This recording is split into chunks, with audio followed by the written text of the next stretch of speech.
Sir Syed society के general secretary जनाब इश्तियाक अहमद साहब हम लोगों के साथ आज हैं। आपने आज सिटी गार्डन में निशुल्क हार्ट चेकअप कैंप आज ऑर्गेनाइज्ड किया है।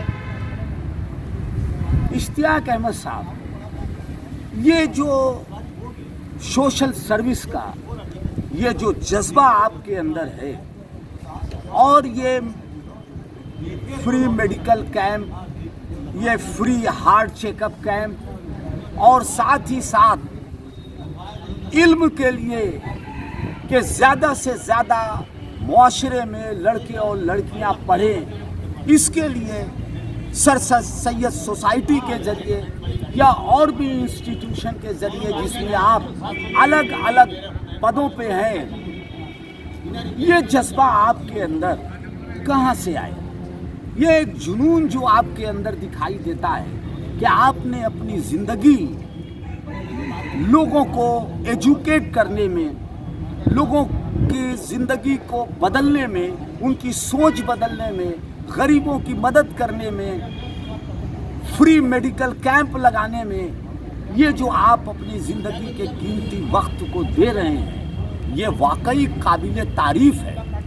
ये जो जज्बा आपके अंदर आया, इसके लिए हमारे YouTube व्यूअर को कुछ ब्रीफ करेंगे। देखिए तनवीर साहब,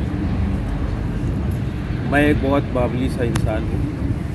रहा सवाल कि ये शौक़ हमारे अंदर कहाँ से पनपा, कहाँ से जागा। दरअसल मैं जिस खानवादे का परवरदा हूँ, हमने अपने दादा मोहतरम को देखा सोशल वर्क करते हुए।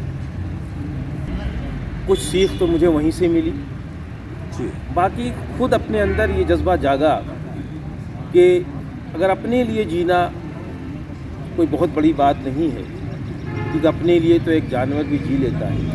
सही कहा। कुछ किया जाए, दूसरों के लिए किया जाए। समाज में ऐसे बहुत सारे लोग हैं जो मोहताज हैं इस चीज़ के लिए, अपने नॉलेज के लिए। वो बीमार ज़रूर हैं, लेकिन उनको पता नहीं है कि मुझे कहाँ जाना है, किस डॉक्टर के पास जाना है या किस तरह का मुझे इलाज हासिल करना है। अगर आप उनको ये बता देते हैं कि साहब आपको फ़लाँ मर्ज़ है और इसके लिए फ़लाँ डॉक्टर है, तो ये भी एक बहुत बड़ा कार्य खैर है, एक बहुत बड़ा सवाब का काम है। बिल्कुल।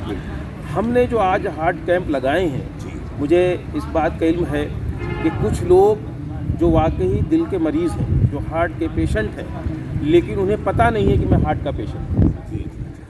कुछ लोग हार्ट के पेशेंट नहीं हैं, लेकिन उनके दिल में ये वसवसा पड़ा हुआ है, डर समा हुआ कि हम हार्ट के मरीज़ हैं।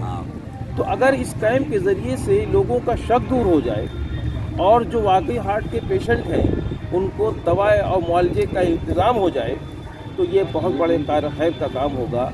समाज के साथ जिए, अपने इर्द गिर्द के लोगों के साथ जिए, गरीबों को साथ लेकर जिए, तब बड़ी ज़िंदगी का तकादा सबके दर्द लिए को समझना सबके चाहिए। दर्द को समझिए और सबके दर्द को बांटिए और हो सके तो उनको दर्द को कम कीजिए। जनाब इश्तियाक साहब, आप सर सैयद सोसाइटी वाराणसी के जनरल सेक्रेटरी हैं। हम ये जानना चाहते हैं कि गर्ल्स एजुकेशन पे आपका इंस्टीट्यूशन, आपका इदारा व इसके अलावा भी आपके क्या मंसूबे हैं या गर्ल्स एजुकेशन पे आप क्या काम कर रहे हैं, इस पे कुछ नज़रसानी करेंगे? बहुत अच्छा सवाल आपने किया तनवीर साहब। देखिए एजुकेशन की जहाँ सवाल है कि सर सैयद सोसाइटी 2 स्कूल चला रही है और जिसका मैं एक अदना सा सेक्रेटरी हूँ। अभी क्योंकि कोरोना और ये कोविड काल में स्कूल लगभग बंद थे, उसके बावजूद भी हम लोगों ने ऑनलाइन क्लासेस कराए हैं उन सारे बच्चों के।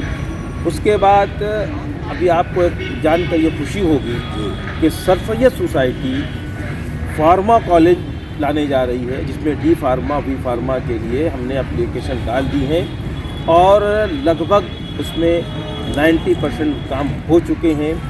किसी वक्त भी मुझे एफिलिएशन मिल सकता है और ये पढ़ाई का काम शुरू हो सकता है। हमने ये कोशिश की है कि उस फार्मा कॉलेजेस में हम ज़्यादा से ज़्यादा लड़कियों को एंट्री दें और उनके लिए कुछ फीस माफ़ी के लिए भी कुछ हम सोच रहे हैं कि ताकि इंस्पायर्ड हों बच्चियां, लड़कियां ज़्यादा आने की कोशिश करें। ये हमारी कोशिश रही है और रहेगी, इंशाल्लाह रहेगी। ये एक अच्छी पहल है। हाँ, क्योंकि ये कहा जाता है कि आप अगर एक लड़की को एजुकेशन अगर दे रहे हैं तो एक पूरी फैमिली को एजुकेशन दे रहे हैं। वो लड़की अपने पूरे फैमिली को, आने वाले बच्चों को एजुकेट करेगी, उसके लिए वो काम करेगी। तो क्या लड़कियों के लिए कोई इस तरह की ये इंटर कॉलेज या कोई ग्रेजुएशन तक कोई इस तरह कॉलेज खोलने की कोई आपकी प्रपोज्ड कोई प्लान है या हाँ। इस तरह का कोई कॉलेज है बिल्कुल ग्रेजुएशन तक के लिए? आपने बिल्कुल सही कहा। आपको क्योंकि हमारे नज़र में ग्रेजुएशन तक कोई लड़कियों के लिए कोई गर्ल्स कॉलेज इस माशरे में नहीं है। मैं आपको जानकारी के लिए बता दूं कि 2018 में हम लोगों ने गर्ल्स डिग्री कॉलेज के लिए हमने विद्यापीठ से बात भी की थी।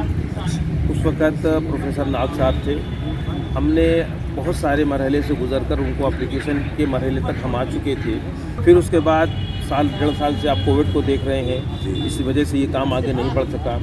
चूँकि रिसेंटली अभी चूँकि हमें फार्मा कॉलेज की तरफ हम मोटिवेट हो गए, तो इसलिए हमने कहा कि पहले ये काम पूरा कर लें। इंशाल्लाह हमारा अगला कदम जो है वो डिग्री कॉलेज के लिए है और उस डिग्री कॉलेज के अंदर लड़कियों के लिए ख़ास तौर से अलग से कोई इंतज़ाम करने की पूरी कोशिश रहेगी हमारी। बिल्कुल बिल्कुल, बहुत बहुत अच्छा, बहुत बहुत शुक्रिया इश्तियाक साहब, आपने कीमती वक्त दिया। बहुत थैंक यू वेरी मच। आपका भी बहुत बहुत शुक्रिया।